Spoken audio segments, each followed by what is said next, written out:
Before that, the government wants to reform education for over 16s to better equip them for the world of work. Who better to speak to then than the Education Secretary, Gavin Williamson, joining us once again on the programme. Mr Williamson, good to see you this morning. It does feel like this is the first big move in Boris Johnson's lifetime skills guarantee. Just tell us a bit about it.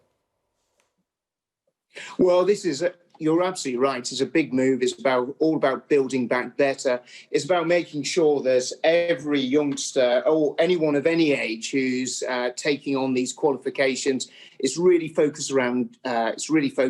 Getting them a job at the end of their course. It's all built about it. It's about bringing businesses into the centre in terms of deciding as to what courses need to be done, what are the local needs of the marketplace and the local area. It's very much like the Germans and the Swiss do, and actually it goes to show that it delivers results. We've got some real big skills gaps in some of these areas, whether it's cyber security, whether it's construction, whether it's advanced manufacturing, and it's actually plugging those holes. And it's probably long overdue, but this is a really significant reform, bringing businesses into the centre of everything.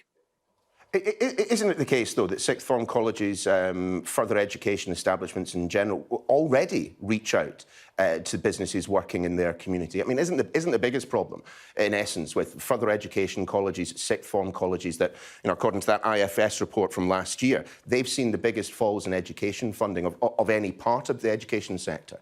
Don't they just need more money? Yeah, so you're right to say that colleges have often had good links, but what we're proposing to do is actually put chambers of commerce, business organisations really at the heart in terms of actually designing the sort of skills mix for the local area. This is something that's happened in many other countries and worked really well.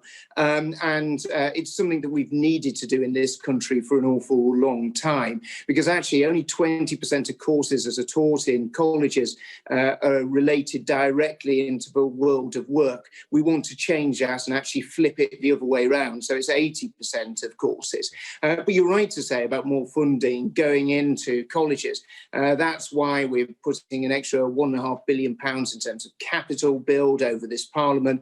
We've got the £2.5 billion skills fund, and we've been seeing substantial increases into the money that's going into 16 to 19 education, because we're recognising we really need to power ahead in terms of investment in this sector. Mr Williamson, can we talk COVID-19 for a second? Some pretty distressing research emerging from Imperial College London this morning that suggests cases might not, contrary to the data that the government has been putting forward, that cases might not be falling across England at the moment. What is your sense of what is going on here? I mean, if that is correct, it does rather feel like we need to go back to the drawing board in terms of whether or not lockdown actually works.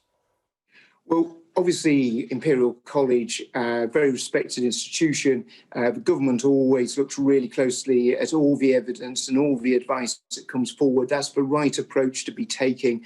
That's why we have SAGE to look at a whole set of different research, different advice. I think everyone right across the country, not just in government, wants to see Britain exiting from lockdown at the earliest possible stage, but we've had to take these measures in order to alleviate pressure on the NHS. The evidence that we've been seeing is that actually it has been having an impact in terms of relieving some of that pressure on the NHS, so the NHS is able to cope. But of course, government always looks at all the evidence that's available. Well, some of the evidence that has been analysed by the National Education Union came from the government. Are we now at a point where we can say, actually, do you know what? Schools are not safe. I mean, the National Education Union saying that, if you're looking at comparing kind of COVID infection in schools versus in the general population, it's almost 2 times higher amongst primary and secondary teachers than in the general population. If you look at teaching assistants and other staff, it's 3 times higher in primary schools, 7 times higher in special schools. Can we finally dispel the idea that schools are safe? Schools are a safe environment to be in. And if you look at the evidence Dr. Jenny Harris was giving to the Education Select Committee just earlier this week, really emphasising the fact that actually not only those children who are in school still, and remembering that 20% of children are still going into school because they're either children of critical workers or vulnerable children. And they're safe for the children, and safe for those who are working in schools. And it doesn't look very safe for schools, though. I'll say it again. The infection rate amongst teachers in secondary and primary is twice as high as it is in the general population. Now, you can say that it is safe in the sense that children, if they contract COVID-19, are unlikely to get the most severe side effects, the severe effects of the condition. But clearly, for teachers, it is less safe to be in a school than it is to be out in the general population. Yeah. Well, what the evidence has been is actually sort of teachers are no more vulnerable than any other sort of workforce, and actually very much within the national average. So I'm not sure where the NEU are getting the statistics from, but it looks as if they're not comparing like with like. What's so incredibly important, the measures that we put in place at the start of the pandemic in terms of welcoming children into school, in terms of first national lockdown and all the way through, has always had the safety of children and the workforce at the heart of it. And that's why you've seen the fact that, schools have continued to be able to operate, including in very high, in areas with very high levels of COVID, in a sort of safe and sort of proper way. And, it's right that we put those measures in place, but the statistics don't actually go to point out that children or teachers are any more vulnerable than, any other sort of workforce. So when will the schools be reopening? Or at the very least, can you tell us when you will be telling the schools when they'll be reopening? Well, what we will be wanting to do is give schools as much notice as possible so teachers can get ready, children can prepare, and parents know in order to be able to manage their lives. And we would want to give all schools a clear 2 weeks notice period in order to be able to that ready rather themselves. Suggests you'll be telling them in a week's time then. Is that the case? You'll be telling them in a week, because that's 2 weeks then, basically, until the other side of the Easter, the other side of the February half holiday. Yeah, we'd be wanting to give, people as much notice as possible in order to prepare, in order to get ready, in order to welcome children back. Now, one of the key criteria is as to whether the pressure on the NHS has started to lift. That's why we had to take the national decision very much in the national interest, one that I personally never would have wanted to take, to see schools closed again.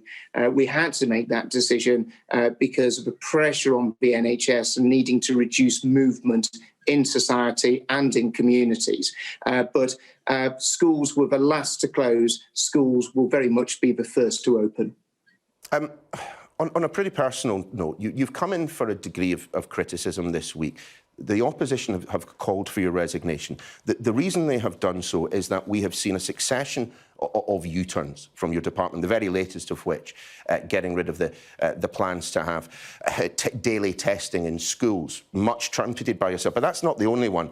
Uturns on returning to primary school, twice in fact, free school meals, face masks, the exam backlash that you and I talked about as well. There is a real question about your competence, Minister. How would you respond to it, given the litany of U-turns that your department has participated in? So we're dealing with a global pandemic. And actually, if you go back a month, if you had asked me, did I expect to be in a position where we'd see all schools closed right across the country, I wouldn't have expected to be doing that, nor would anyone else. But we saw the emergence. Minister, the unions were talking about it, as were parents were talking about it. Sage was talking about it. This wasn't something that we wanted to see. We'd always said, and we always have done everything we can do to protect education, make sure that schools stay open.